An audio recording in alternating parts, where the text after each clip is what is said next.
Hello and welcome, everyone. We're back to the Free Thought channel with Basim Sam. Our topic today will be it's gonna be about the danger of Islamic teaching versus the awakening of the West. And I have here with me my team. So my name is Divine, and My name is Jedediah. And Afnan. okay. And my name is Elaine. Okay, thank you. So we have also I have to introduce my special guest for sure, Elaine Ellinger. We are so happy to have her here. She's our good friend. Hello, Elaine. Well, hello, Jedediah. This is Divine. Oh, it's a talking to Divine. I'm sorry. I'm sorry, Divine. That's fine. Yes. Oh, thank you for inviting me. It's nice to see you all again. Oh, thank you for joining us today, and it's always a pleasure to have you with us. And we also gonna talk about your book. We're gonna talk about the recent book by Elaine Ellinger, The Hidden Curriculum of Islamic Schools, From Prayer to Sharia, a Child's Indoctrination.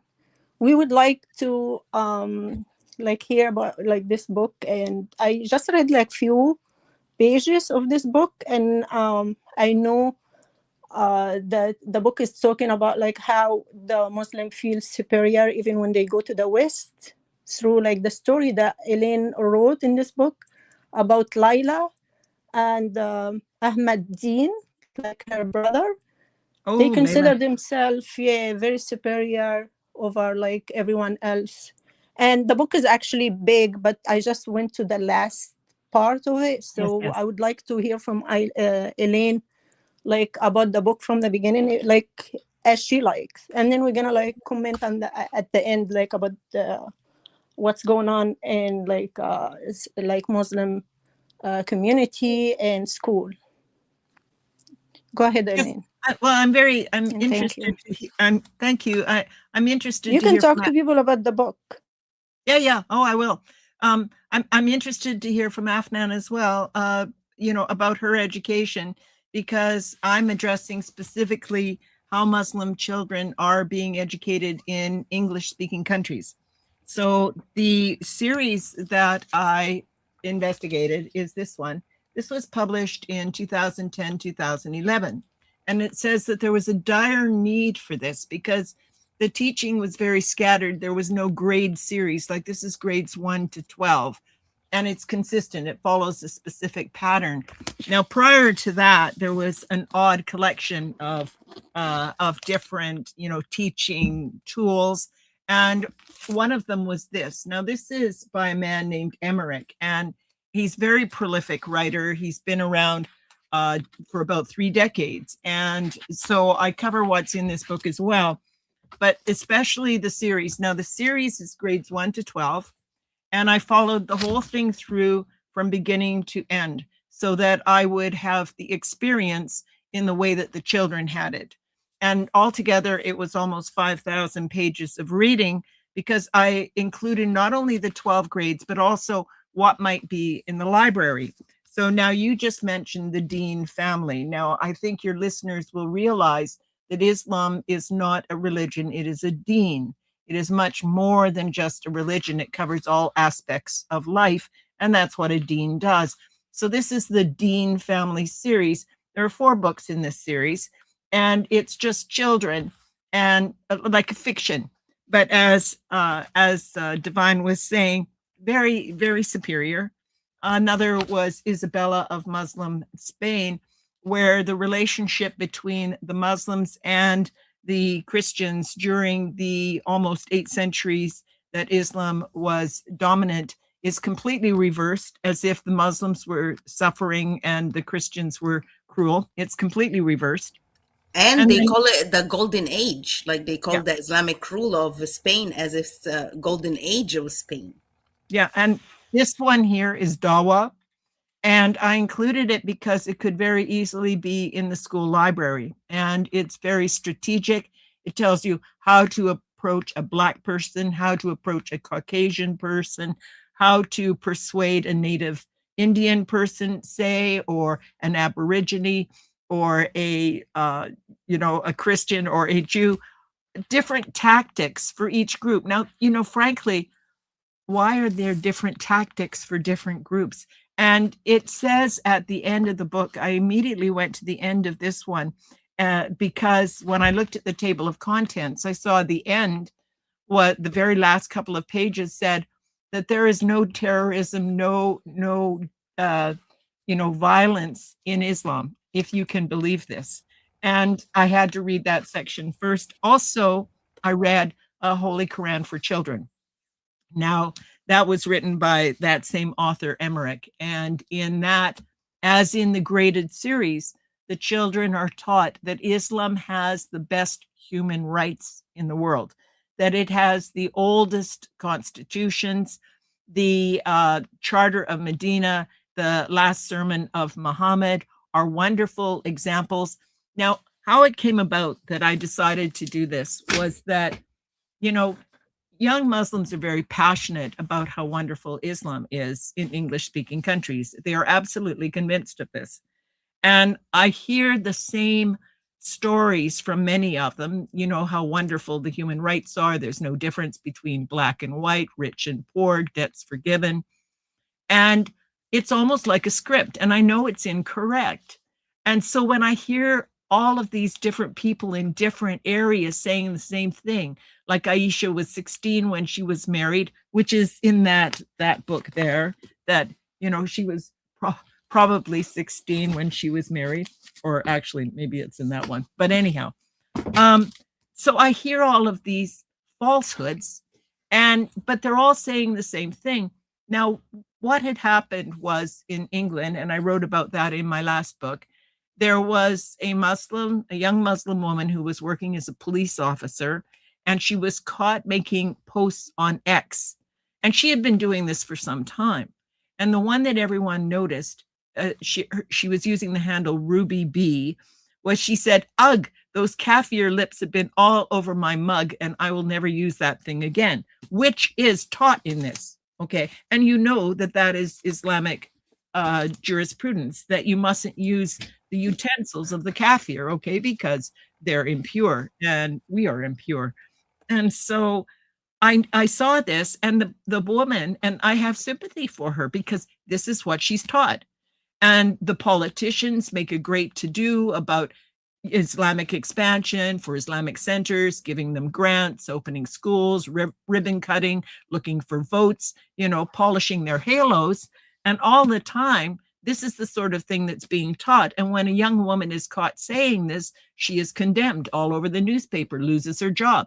But at the same time, you're not safe having this woman protecting your back. If you're her partner and you're a kafir and the dispute involves Islam, can she protect you? Can she protect a Jew? Because we know what Islam teaches about Jews. So it's not safe to have her as a police officer because of what she's been taught. So I needed to know what the schools were teaching instead of just imagining it. So I read it all, almost 5,000 pages. And it begins by making the children love Allah and Muhammad more than their own family. Everything that is said about Muhammad, about how kind he is, how patient he is, how generous he is, how he is abused, and the Kafirs are cruel to him. And he is just their best friend. He is the most wonderful, wonderful, wonderful person. How could they possibly treat him like that? That goes on for years. They don't get into the various battles, the conquests, until later grades. In the early grades, it's all about what a wonderful human being he is. And also Allah, how wonderful Allah is. And the children are learning Arabic, and they're learning verses like Al-Fatiha, and even about Abu Lahab, Quran 111. And they're learning these in Arabic, but they're not learning the English. So they don't actually know what it is they're learning. They don't learn the English for another couple of years for those verses. and they don't understand, for instance, Al Fatiha, the last verse, that those who have gone astray, those you are angry with, they don't realize that those are the Christians and Jews. They just know that everybody hates Islam. They're all against Muslims. The Muslims are the victims, and this is just ingrained into them for years. So when they go to to Medina, okay, the migration to Medina, they're seen as being victims, and that they are welcome there, and how everybody is so happy that Muhammad has come. But then within 5 years, all of the Jews have been exiled or killed, and somehow that is justified because poor Muhammad was such a victim. And that goes on and on and on. And by the time they start introducing the conquests, and even when he's traveling hundreds of miles to do battle with people, they still believe it's because, oh, somebody broke a treaty, or the angel Gabriel told him that he needed to do this, Jibril. And it's always somebody else's fault. And they don't actually introduce Sharia until the last couple of grades as Sharia. But they've been laying the groundwork for it all along from the very beginning. The love of Muhammad, that everything he did is right. All of this, of course, is the groundwork for Sharia. All of the conquests, everything he did, which is presented to them as a story, is nevertheless the groundwork for Sharia. But at the same time, they are totally lied to all of the time. They're told that Islam abolished slavery, that Muhammad's farewell sermon was the first charter of human rights, that the charter established equality and pluralism. They believe there is equality in Islam. And they have to believe all this because that is how they can be so adamant that Islam is wonderful and go out there and push for Islam, because they really believe this. They're told that Islam doesn't condone violence or terrorism, that Muhammad only fought defensive wars, that Islamic conquest liberated populations. It's just incredible. They're never told about apostates being killed. They're never told about, women having half the testimony of a man. They're never told about many things that would change their opinion. And in the later grades, instead of, when they're finally given some external reading, recommended reading, they're sent to secondary sources. They're never sent to Ibn Ishaq, because if they read Ibn Ishaq, it would shatter all their illusions. They would see all the things they've not been told. So they're sent to things like Sayyid Qutb, the Muslim Brotherhood. These are the kind of writers that they are sent to. Maududi, when they're in grade 11 and 12. Even Yasser Qadi, they're in the US, who's trying to establish, an Islamic enclave in Texas. Those are the writers that they are sent to in the later grades, never the original sources where they'll find out where they're lied to. That's they learn as they grow up, but they trying to whitewash Islam, make it like to be in society, which is some people like that, say, oh, okay, even if they have this all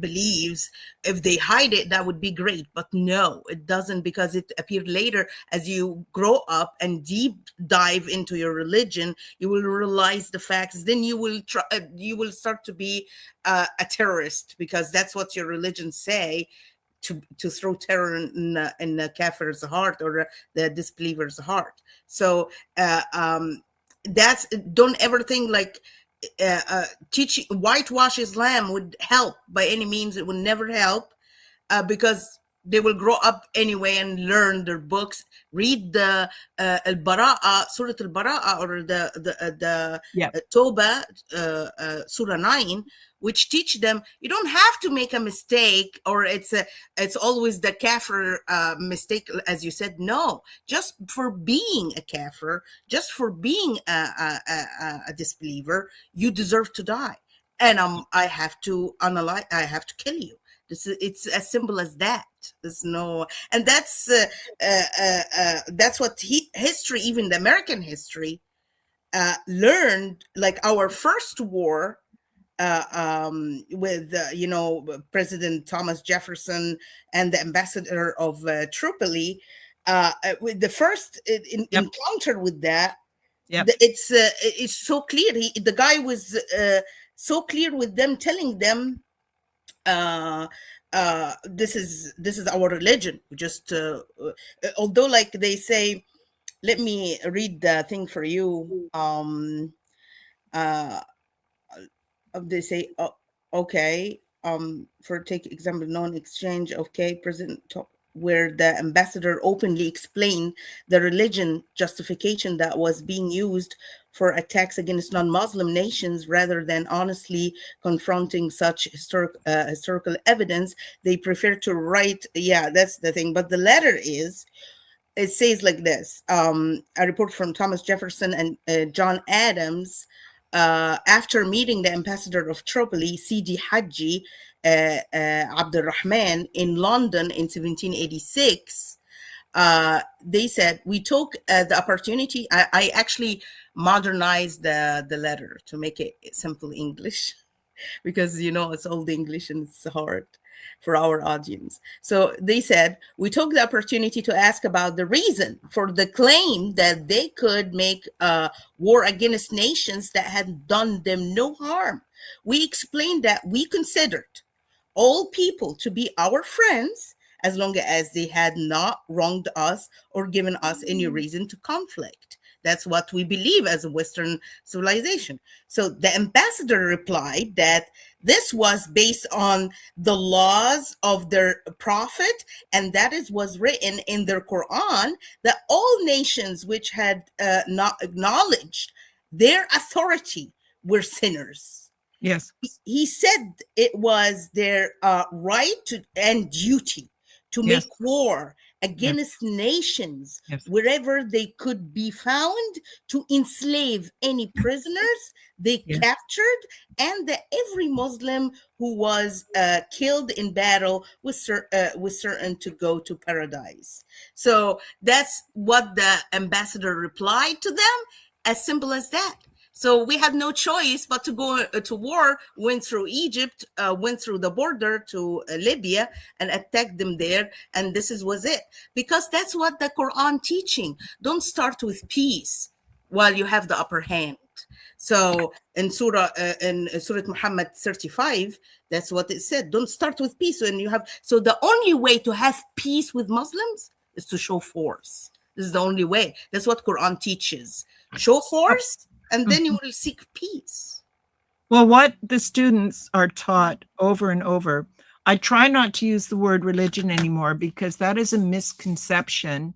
And that is the way that Islam advances, because people insist on treating it as a religion and believing it is a religion when it is not a religion. Now, the children are taught over and over and over that it is not a religion. And the reason that we use that word, there's a couple of reasons, is because it's outside the frame of reference for any civilization except Islam.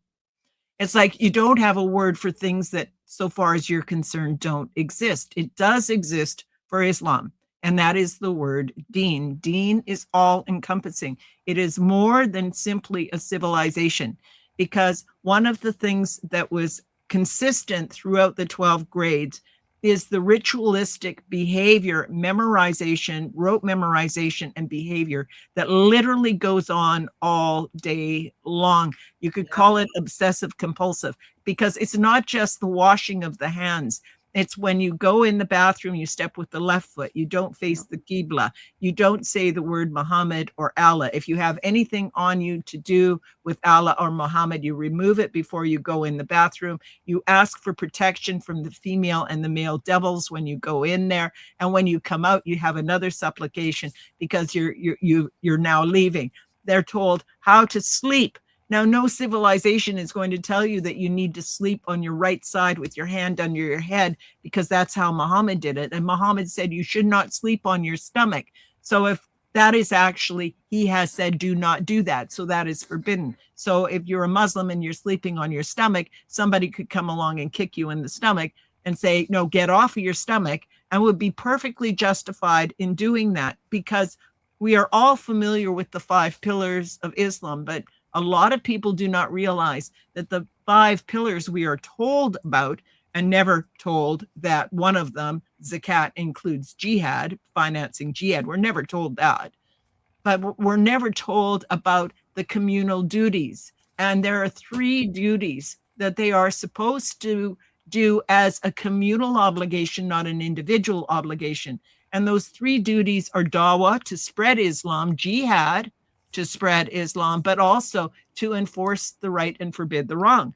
They are told that Muhammad came as a messenger to all of the world, that previous prophets and messengers went only to their own people, but that Muhammad went to all people. So when you say the golden rule that you wish for your brother, your kafir brother, what you wish for yourself, it's because you wish them Islam, because Islam has been brought to you and you are supposed to be practicing it, and they will try to enforce it on you, even if you do not accept it. So you're saying Islam it canceled the personality of the person, make that person a creature of Islam. He eating, drinking, living as a Islamic creature. Yes, that's absolutely. it. That is what deen you mean. Yes.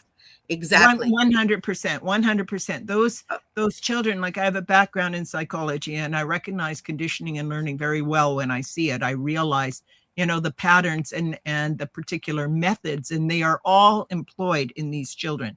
The sympathy, the anger, the emotions are really pulled on for these children. And the way things are introduced, like I said, memorizing the Arabic before they even learn the English, a couple of years before they learn the English, and then learning the English long before they learn the actual meaning of that, because of course they're raised in the West. So when they hear the word truth or peace, it has a dual meaning. In Islam, it is something entirely different.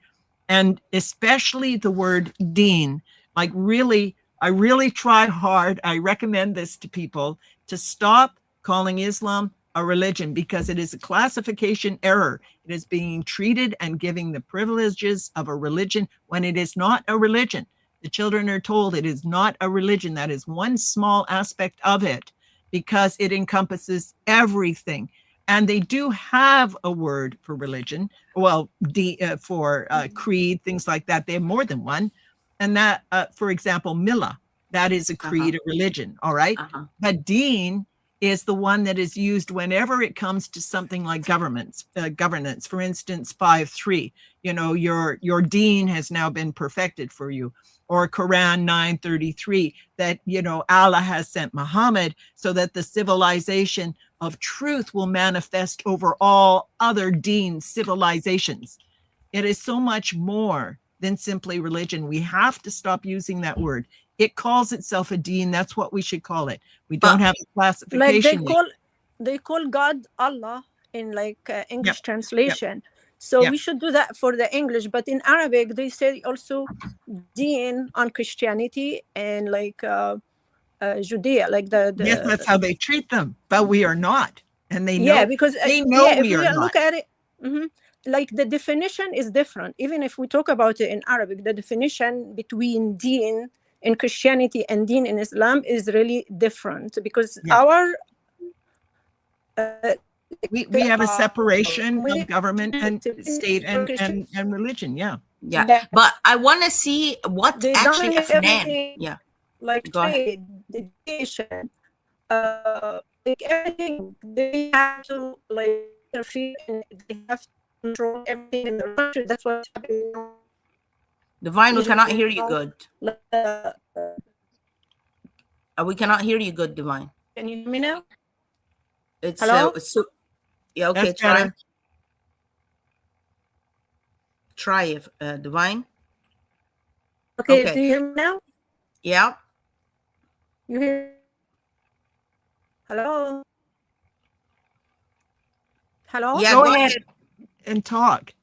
Okay. Yeah, if we look at Egypt now, they interfere in everything, like the Azhar, like the higher clerk in Egypt, in Azhar. He controls everything. Like if ambassador go next somewhere, they have to go through him first. Education, they pick the education for the country. Now they try to force Christian to learn about Islam by force, instead of learning Jesus teaching. everything good about like humanity. If you want to make like a very very good like life, you have to follow Jesus, peace, love, forgiveness. But they want to like go the other way around and force people to learn about hate, about like I don't want to say the word. I don't know if it's gonna affect the life, but No, like the, not here. not here. Okay, so Mhm. terror, like not accepting like the other believer, like they consider Islam is the religion that the only religion accepted by God is Islam. But Not that's none good. of like the other Divine. religion.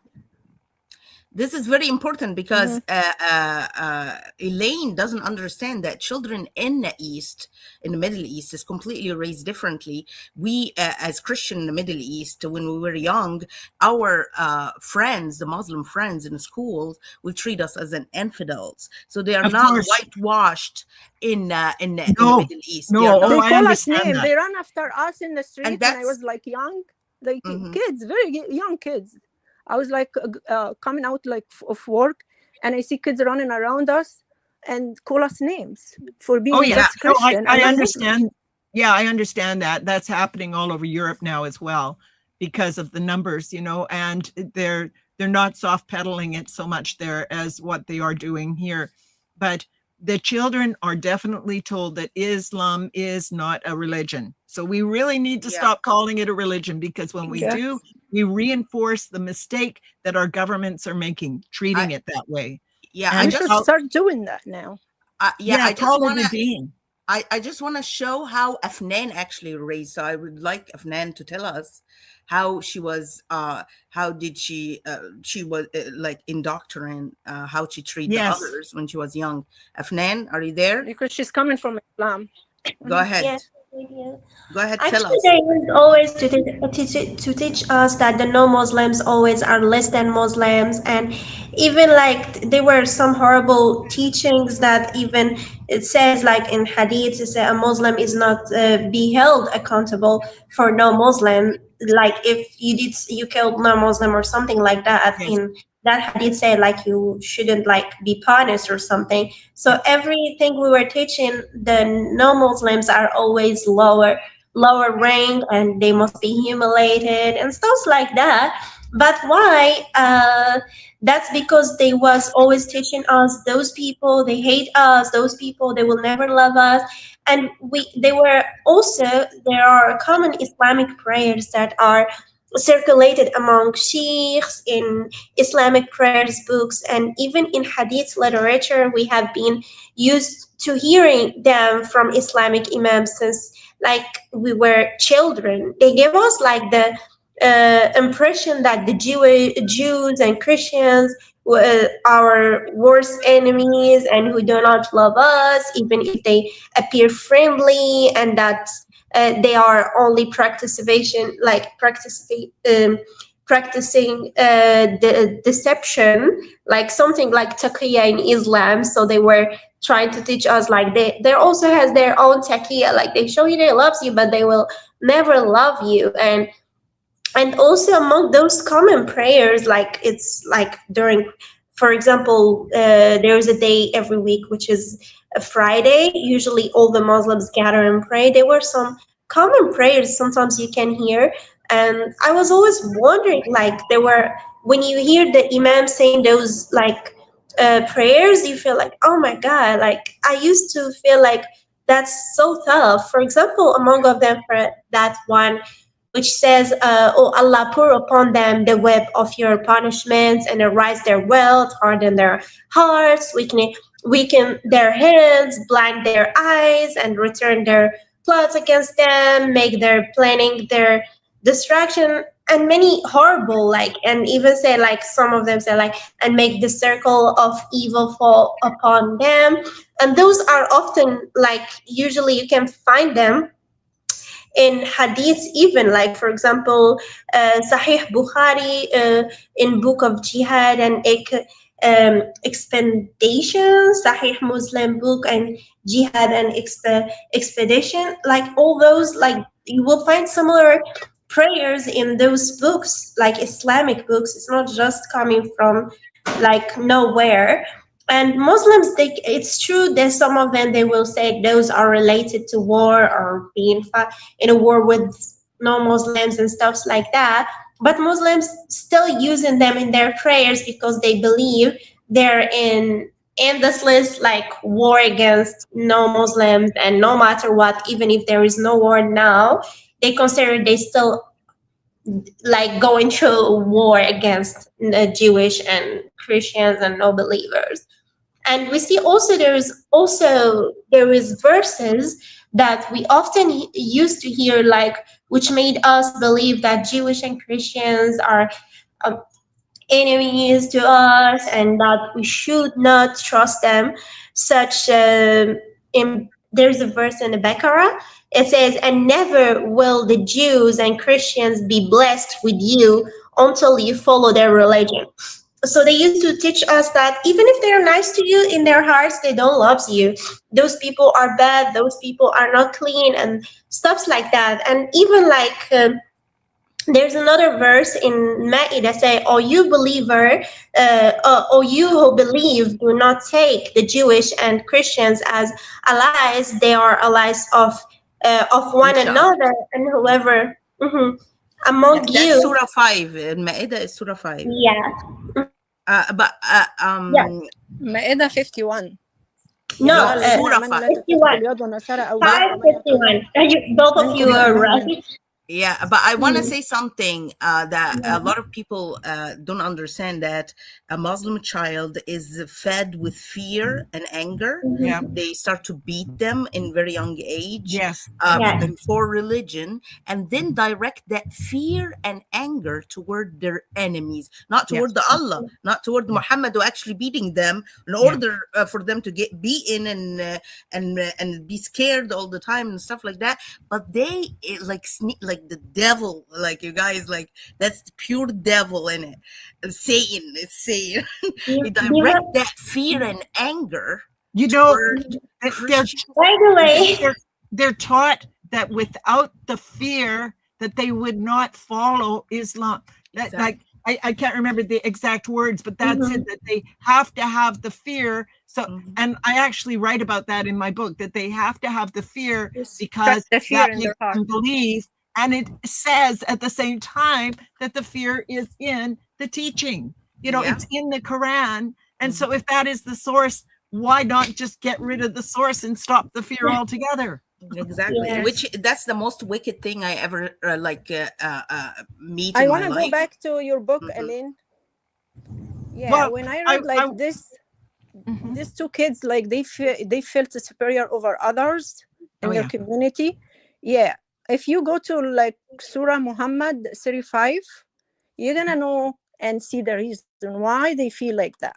Even they're not like that. When you look at them in the whole world, you see them like not the alun, not the upper hand. I'm gonna say it in Arabic and then in English, because Quran has to be read in Arabic first. فلا تهنوا وتدعوا إلى السلم وأنتم الأعلون والله معكم. Do not falter or cry for peace. They're against peace. This devil, like you feel like the devil is talking in this verse. Like, do not falter or cry for peace. Like, don't call for peace. For you have the upper hand, and Allah is with you. What?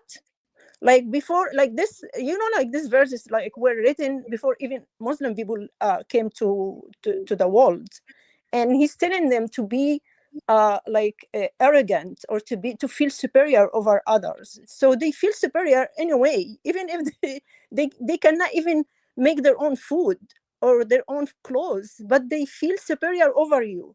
So there's no reason even for it.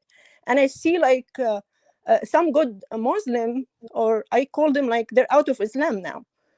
They're themselves condemning other Muslim that they feel superior, and they tell them why you feel superior. These people feed you. These people give you medication. They invented everything for you. Without them, you're gonna be they're taught the opposite. They're taught the opposite. Yeah, they're They're taught they all it's came like from the devil Quran. lying to them. He's lying to them, and they believe it. And now Ramadan Islam and 28 telling science. them to lie.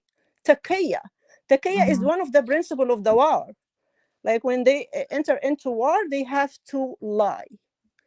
The law of taqiyya, You know meaning to what? lie and deceive others. That's what Iran doing now to America.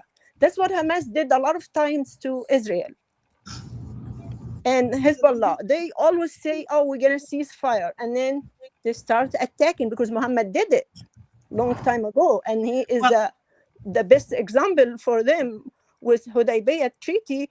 He gave them like 10 years. He was like the one who like steal, take their goods and like distribute their goods on like his other people, He had like a the treaty for 10 thieves. years with 10 them. years and then yeah, once he was stronger because he was weak.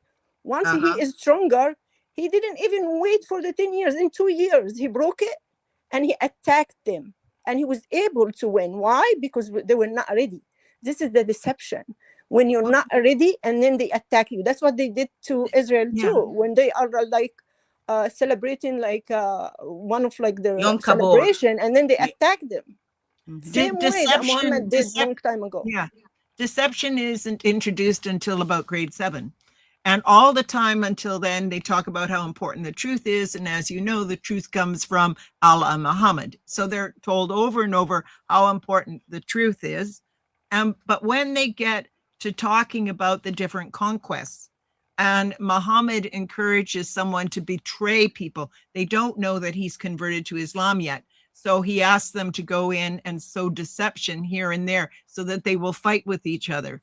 And that is presented to the students as very clever thing to do. So basically, it is demonstrated that it is all right to lie to the non-Muslim, but it is presented as deception is allowed in war. But that wasn't war, that this was Islamic expansion and how they go about doing it and breaking up other groups. So the thing is that the children are taught, they are lied to immensely, and they grow up enjoying all of the Western freedoms and security and opportunities, but they are still being told that these societies they are living in are morally corrupt, and that an Islamic state, which they have never experienced, is vastly superior. So this whole generation and the previous one, this has been going on 3 decades now, along with all the money coming from the Middle East into the universities. These generations are being raised to believe in an Islam that does not exist as they imagine it. There is never any connection made to when they're taught to what's going on in Afghanistan. Have you ever seen an Islamic society say anything about the women in Afghanistan? They never admit it. They don't talk about it at all. They just keep pretending that Islam is absolutely wonderful and has nothing to do with that. And it's the number of lies the kids are told is just incredible. They're told Islam abolished slavery, even while Muhammad had so many slaves, named slaves, okay? They're told that he freed slaves. They're never told about him having slaves. They're told that the farewell sermon was the first charter of human rights, and all of these wonderful things about Muhammad that just absolutely aren't true. And the things that are left out, it's incredible. Like they're told all the merciful names about Allah. They're never told his other 99 names like compeller, subduer, avenger, humiliator. They're not told any of those names of Allah. They're not told about abrogation, that the later verses are more powerful than the earlier verses when they're able to implement them. They're never told about abrogation at all. They're never told that the chronological order of the Quran is all wrong, that it is all wrong so that you don't see the parallel between Muhammad's life and the Quran because one mirrors the other. They're never told about things like Haddad punishments and amputations. They're never told about killing homosexuals or apostates. They're never told about the morality police that there are in all of these countries that actually are a derivative of the very early Islamic communities and the requirement for enforcement. that third duty of the communal duty of enforcing the right and forbidding the wrong on everyone, on the entire world. They beat women as they're walking the street. If your hair uncovered or something, Yeah. they'll start to beat you. And if you are a man or walking beside you, a woman, like anything, they will beat you and beat your wife.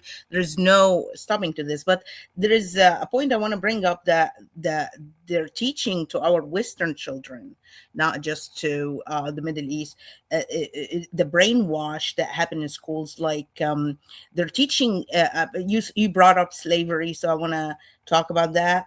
They're their teaching is not only pro-Islam in many cases, but also anti-Western. It's overall perspective.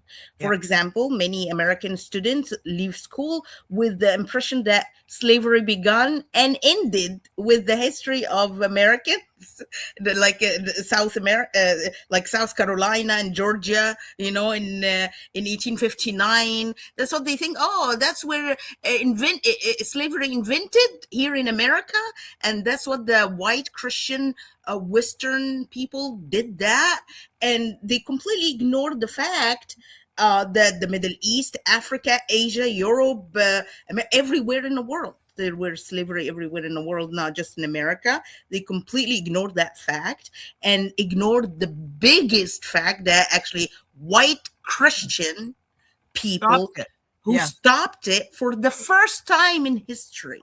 Like, do you understand the wickedness of this? That you blame actually the hero of this story and throw all the blame on them instead of thanking them, and that's the most evil thing I ever seen in my life. Yes. Instead of praising Great Britain first, I agree.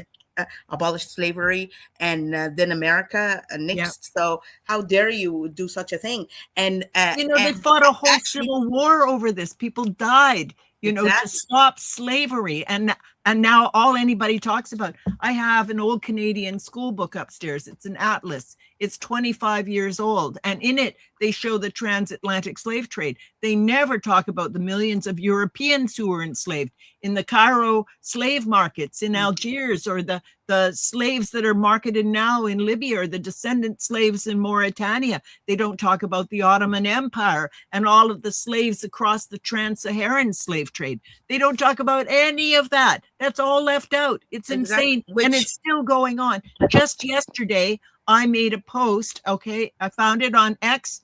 They have arrested a Muslim couple in India. 4 months they have had this poor I saw this Hindu woman that has been enslaved for sexual favors. And the woman helped enforce this. This happens so often because they think, they're nothing but dirt. We'll use them for anything. We'll use them for sex. This poor woman, 4 months now. And I have a question, Elaine. 1 second, Elaine, I have a question here. The definition of slave, is it the same between all these countries that you spoke about, like now, and the right hand possessed, ma malakat aymanakum, like in Islam? It's not, right? Because they consider this woman as like furniture or something. He can lend it to his friend, and he can like do bad things with her, and then return it back to him. Sex slave. This is not the same definition of slavery in other countries. Only like it's a shame. Islam It's a shameful thing to do. Bad and Well, there's a whole section of this book here. This is called Reliance of the Traveler. Now, this is a classic manual of Islamic law. Look, it's over 1,200 pages. And this is just the tip of the iceberg. This is, rulings in regards to things that are known very well, that happen over and over and over, so that you don't have to get a special fatwa for every one of them. And in this book, okay, the section on circumcision regarding women is in Arabic only. And when you read the English, it says not the clitoris as so many believe. But when you read the Arabic, it does say the clitoris. Yeah. And then when you read the section on slavery, that has also been left in, not only left in Arabic, but much of it removed altogether. They only left one section about slavery in this book, in the trade section, commerce, buying and selling, trade. Yeah. They left one section of slavery, and the only section they left was manumission. But I have that translated, and it's about the buying and the selling and the conditions under which you release a slave. But all the rest of the information about slavery isn't even left in this English book. And the English Arabic combination has only left that one small section of it. It's never going away. But- It can never go away because it is Sunnah.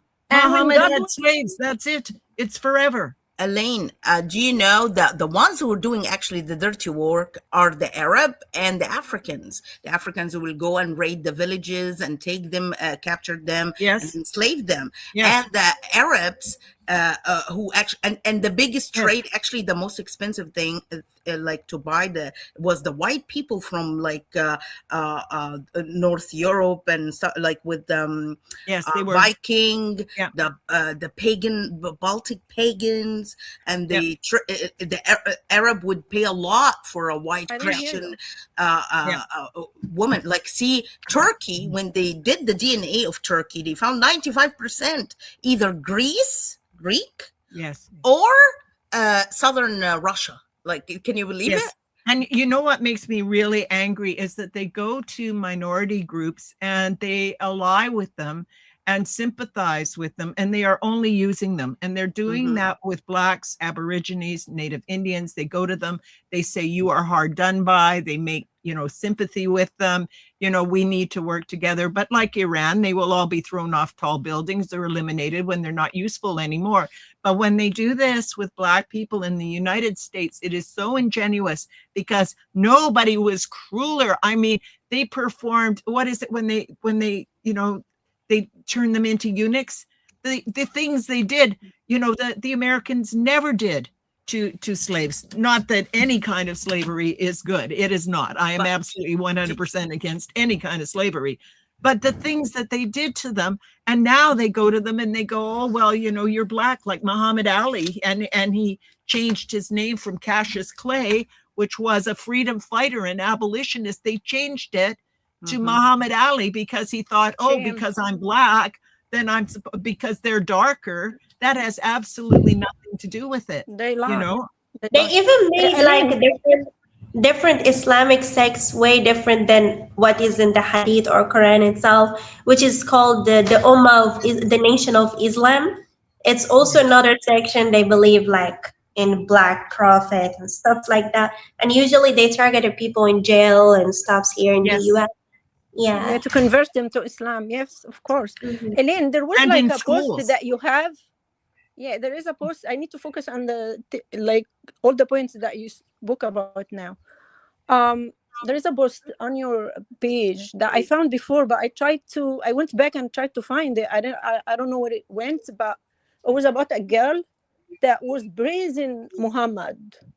She was so happy with what he did to Christian on his time, and she said that she was about to cry. Do you remember this girl? No. I went back and I tried to find the video because I needed to write every word that she said. That they said they were protecting Christian, and he was like giving them a lot of rights. They are so deceived. They are so deceived. So many lies and omissions. And I want to say that I wrote this book, and it's because I have such a good knowledge of Islam. I do. I have a wonderful knowledge of Islam, far more than the average human being in the West. Okay, way more. And so more than Muslims themselves. Oh, definitely. So when I read this book, I know when they're being lied to. I know when things are left out, important information is left out. Now, there was a previous report done on the subject, and I want to mention that this was done by the same group that looks at the Saudi textbooks, and they look at it purely with a Western lens. If it says peace, oh, isn't that wonderful? They did a review of the books prior to this one being published. This series was not available until 2010, 2011, because they said there was a dire need for a series in English, a thorough series like that. They had books from 1992 to 2000. They had 3 books from 2009, and most of the books were 2007, 2008, and a collection, not a proper graded series. They went through the whole thing with the Western lens. And they really liked it when when a word like peace was used. I mean, it was ridiculous. They read the book and they gave them all a pass. And the one book we had in common was this book. We both reviewed this book. There is so much wrong with this book, where it talks about the 3 duties, the jihad, the dawah, the enforcing the right and forbidding the wrong. And they missed it all. They missed it all because they don't know Islam. There is no point in somebody reviewing these texts who is not extremely familiar with Islam, but you cannot have a Muslim reviewing these texts because it is from a deen. It is and that is what they want. It has to be reviewed by someone who does not want a deen, who understands what it is and recognizes it when they see it. Exactly. But our governments aren't doing that. When you bring up this subject to them, you guess what they say? They say all religions have violence, all religions are bad. Look at the crusade, look at the Inquisition, or all that nonsense. It's like, no, honey, this is nothing like this. The crusades were to save us from Muslims. Inquisition was to save us from the Spanish people suffered. Yes. I have to run for a moment. I think my husband's locked himself out of the house. Okay. Just a minute. The Spanish people actually suffered for 800 years to free themselves from Islam. And when you see the conquest, the Spanish conquest, when they go to the Americas and then they burn their ships and stuff like that, that's the exact thing they learned from Muslims when they arrived Spain. They actually burned their ships. There is no other teaching. We don't do like our part. We need to tell them the truth. Don't if they forget teach them the the really wrong one, we necessary have to tell them the truth to expose these lies. And I didn't finish my point, guys, with Eileen. Okay. Eileen, when we spoke about this girl that brazen Muhammad, did you ever write a book about like the Pact of Omar? Oh, for this kind of people? I know which one you're talking. Oh, I know which one you're talking about now. Egyptian people.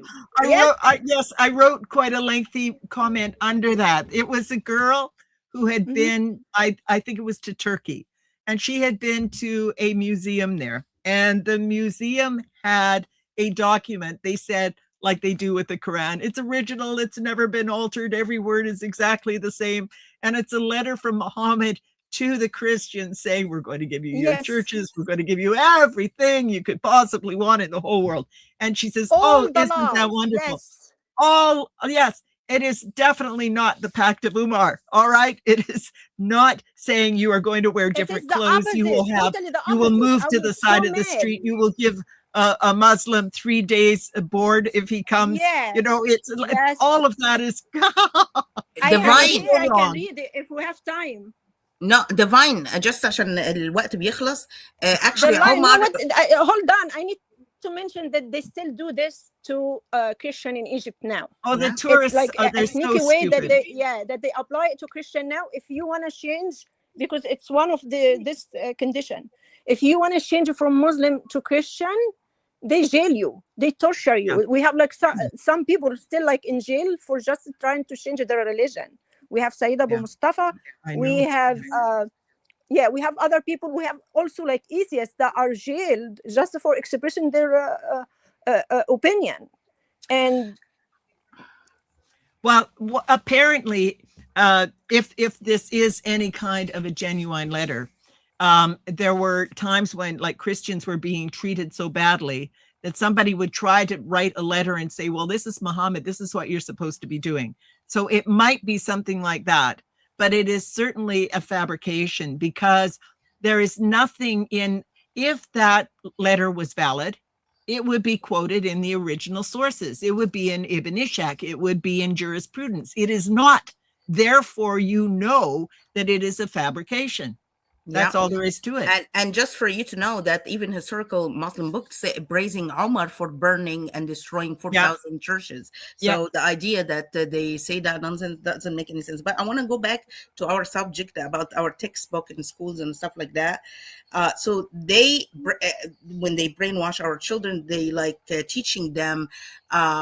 When they talk about Islam, for example, they would talk about Muhammad and call him Prophet Muhammad. Yeah. And when they call about Jesus, they just call him Jesus of Nazareth, not Jesus Christ, like give him his, his rank, like as a Christ. No, they call him Jesus of Nazareth. Do you know how many Jesus of Nazareth existed back then? Like thousands. You know what I mean? A lot of people called Jesus back then, and they were from Nazareth. So when you call Jesus of Nazareth, and when they talk about Christianity, but Christian believe he resurrected on the third day. Christian believe this. Most of historical Christian books actually written by Christians. They make you believe that Christians are biased and it's all made up. But when they talk about Islam, they whitewash it completely. Actually, they whitewash it from what historical historian Muslims wrote in their books. Like they wrote the facts that actually happened in the violence. They canceled all that and rewrite a new history for Islam of peace and loving victimhood. Never talk about how Christians were treated under Islamic rules. Never. They call it golden age and how it was praised, yet they were persecuted and killed and raped. Never mention anything of that. They call it as a golden age.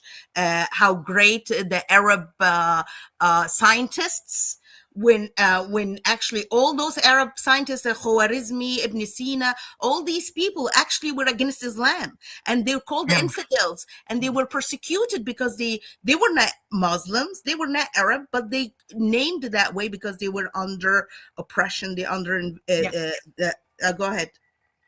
I just want to say this book here is the one that's been around the longest, 3 decades. And I've just quickly pulled up my book to take a quote from his book. And there are many like this, many. What does he say about the Bible? He says, it is a jumbled up mixture of many legends, fables, biographies. No one gets the impression it is from Allah. In fact, Christians and Jews readily admit it was put together by men. They even admit it is full of mistakes, contradictions, and untrue things. They just ignore those parts and say it doesn't matter. And of course, we know that the Bible was written by people. We don't try to say that this is actually the word of God. Exactly. And he also, when he's talking about Muhammad trying to organize an army to fight the idol worshippers, and that some asked to be excused. You know what Emmerich writes to young people in the West? Mm-hmm. He writes, clearly those people were afraid to die, and they selfishly thought only about living the life they thought they were owed. Quran 390, page 45 in this book. Okay, selfishly only wanted to live. That is what is being taught to these kids. It is incredible. Of course, they're told that every child is born a Muslim, and if you abandon prayer, this is an act of disbelief. And they when he talks about the Middle East, all right, which we know are under Islamic rule, he writes, Muslim countries are mostly ruled by cutthroats, torturers, and killers who oppress Muslims with horrible efficiencies. And Christian countries have made so many crimes legal, such as pornography, witchcraft, adultery, homosexuality, and drunkenness, that people are descending to the level of beasts. And he says that these are actually the leaders over there, all right, are non-Muslims. It is non-Muslims killing thousands of Muslims in the Middle East. That's what he says.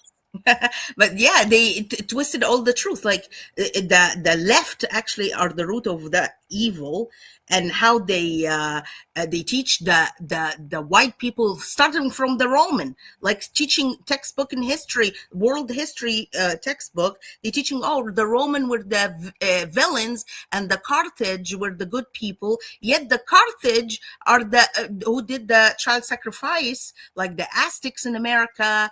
All this was happening, and that's what God said: if you kill your own child, if you sacrifice them, I'll take your land, as he did in the Canaanites.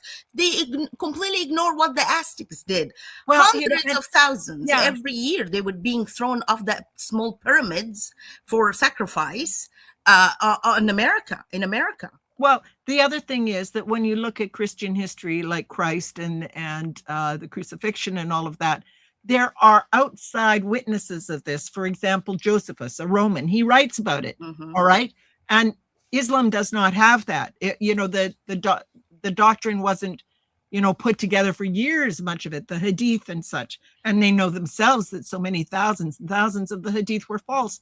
But Mhm. this Emmerich fellow, he also writes, for example, all right, about the Bible. He says, Christians claim that Mary and Joseph, Mhm. married some man named Joseph, and that Jesus grew up learning the carpentry trade. He then says, we have no hard evidence for this, so we cannot go along with their claims. Some Western scholars say that Joseph is a made-up husband added later to the story. It's like, do you think, like, do you have any other Islamic historical books are not written by Muslims themselves? How you have a hard evidence of that? No hard evidence of if you're gonna use that excuse that it's written by Christians. So that's a claim from Christians. Same thing goes for Islam. Why are you talking like that about Christianity and not about Islam? But actually, And they, the when they facts lie, have they been spread changed. their lies on their websites. Mhm. And when you try to search for the truth, you find that they're lying, but they believe each other because they have to advance Islam. Before we finish, guys, because we are almost like at the end of the show. I need to just do some comparison between Christianity and Islam to just like let people know the difference. Islam is not the religion or the deen of peace. Never been. By Quran and by Hadith.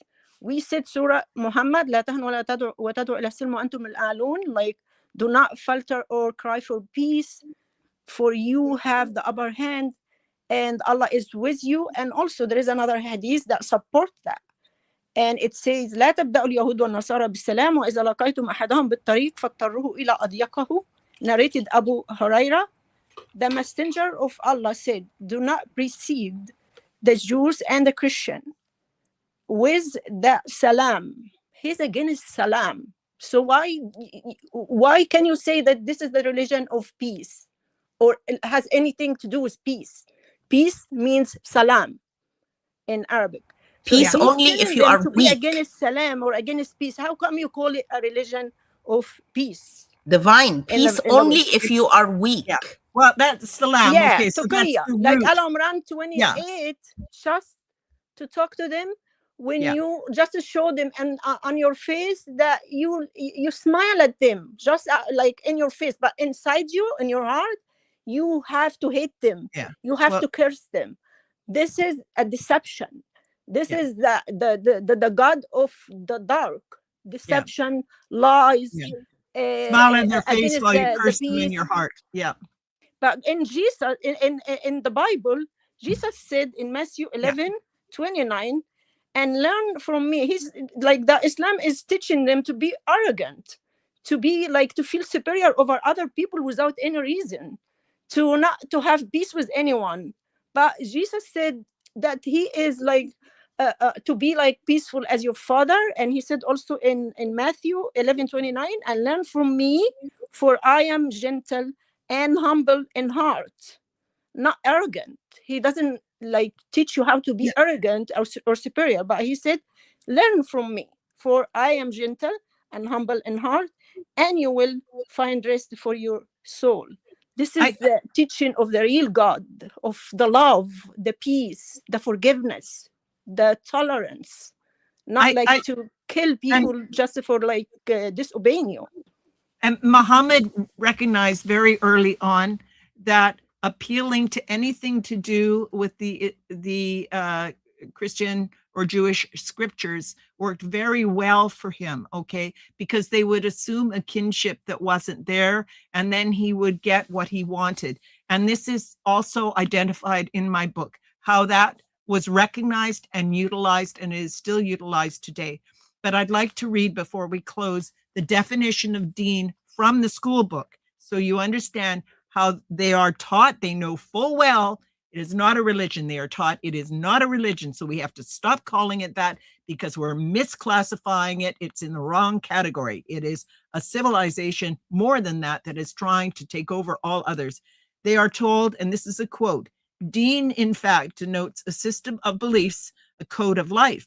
It does not merely signify the spiritual fulfillment of an individual. It means all matters pertaining to a way of life, for it encompasses religion, law, trade, commerce, morality, politics, justice, food, drink, clothing. In fact, all aspects of life relating to people's thoughts or actions. This is the most fundamental point that must be grasped in trying to understand Islam.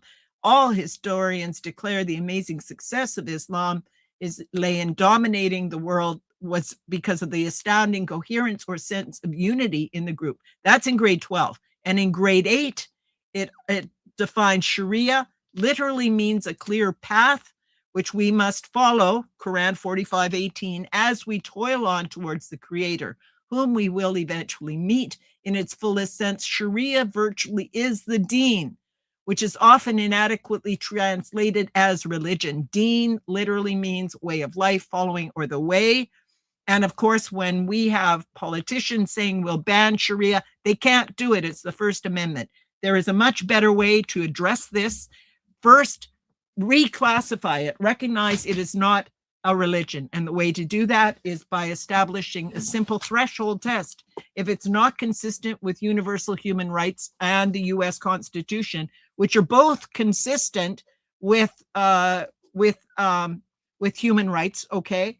So if it is with, Christianity, Judeo-Christian belief is consistent with that, it fits fine. All other beliefs fit that, except Islam, because Islam is the only one that is not a religion. So we have to have a threshold. That's in this book. Okay, the one, I think we talked about it before, A Civilizational Reckoning. I published that last September. It ends with legislation that will actually work, and it does not conflict with the First Amendment. Amen. We're going to close on that because it's great. Have a nice day, all of you, and thank you, everyone.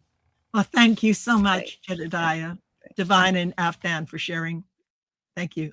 I want to also thank Basim Sam and Free Thought Channel for having us.